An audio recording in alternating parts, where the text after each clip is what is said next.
5 seconds. Start.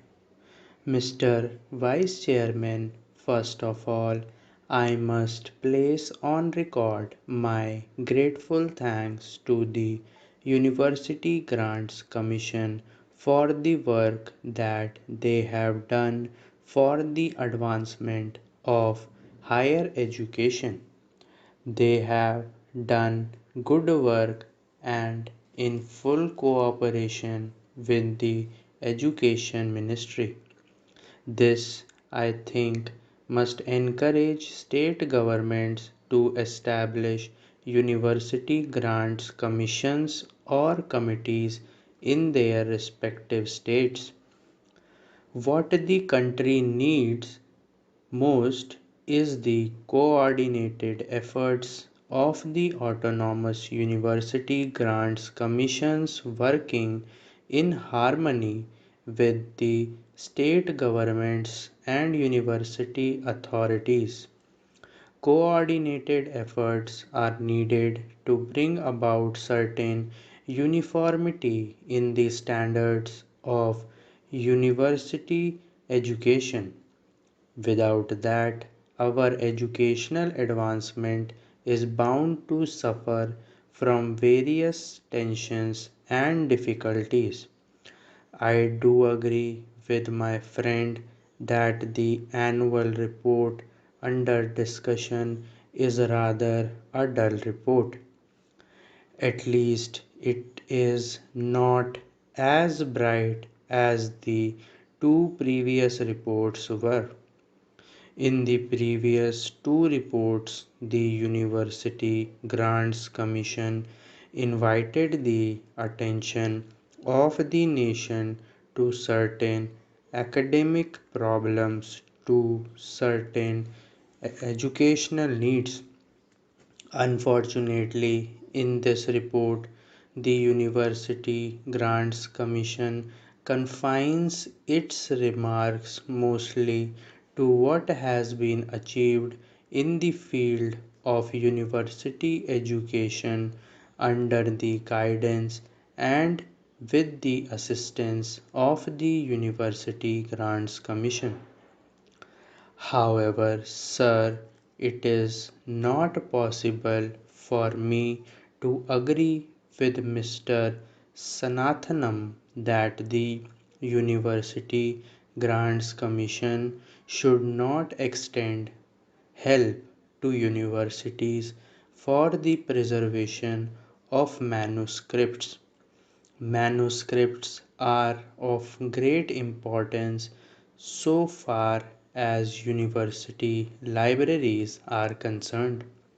It is the duty of universities to preserve those manuscripts, and it is the duty of the University Grants Commission to extend to universities the necessary financial assistance for maintaining and preserving the manuscripts in good order.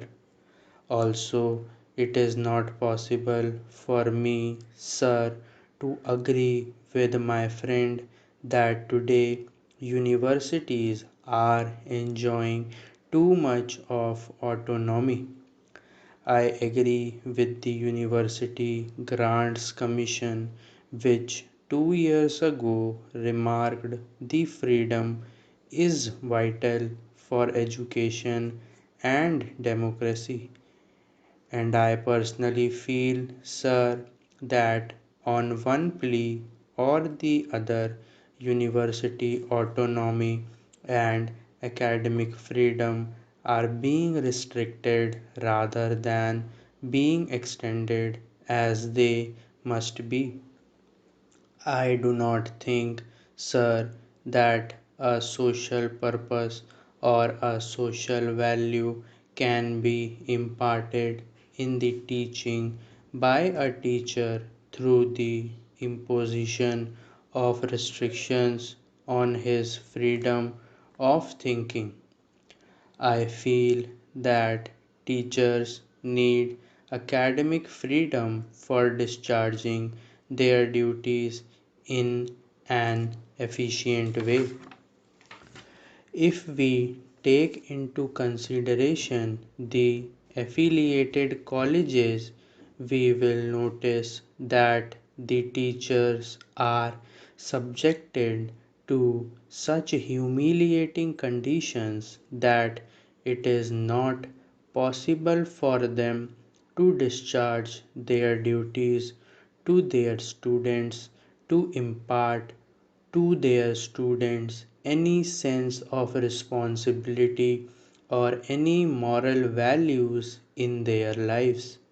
I therefore, sir, feel that it is necessary to be more careful about the preservation of academic freedom to teachers. Sir, we are grateful to the Education Ministry and to the University Grants Commission for upgrading the salaries of teachers in the central universities. Yet, a great disparity prevails in the salaries of teachers of central universities and state universities and affiliated colleges, and this disparity is causing a lot of heartburning and a lot of difficulties.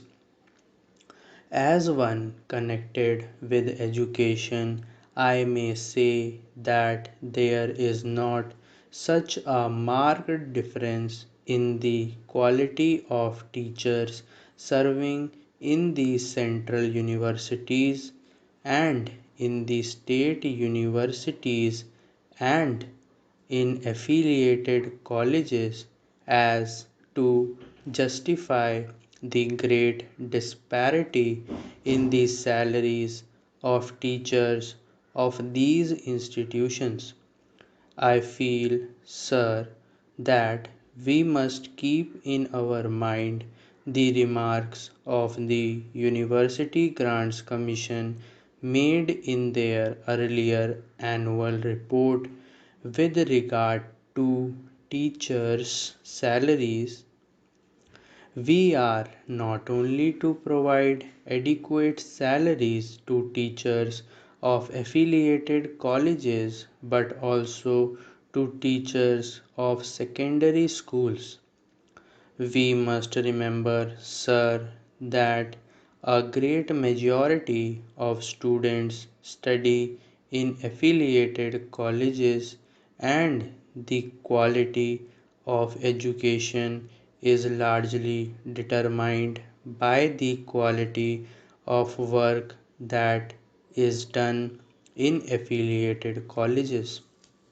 For improvement in the quality of teaching, improvement in living conditions is also very necessary. The University Grants Commission has invited our attention in this report to the appalling conditions in which teachers have to live.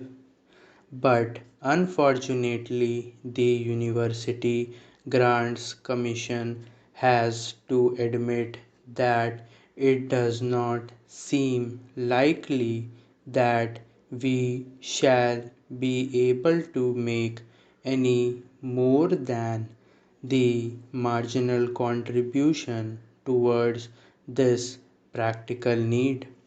I feel that the University Grants Commission should pay more attention to the solution of this problem than has so far been paid by it and the Education Ministry, and that the government should not grudge funds to the University Grants Commission for making adequate arrangements for improving living conditions of teachers who are expected to train the citizens of the country.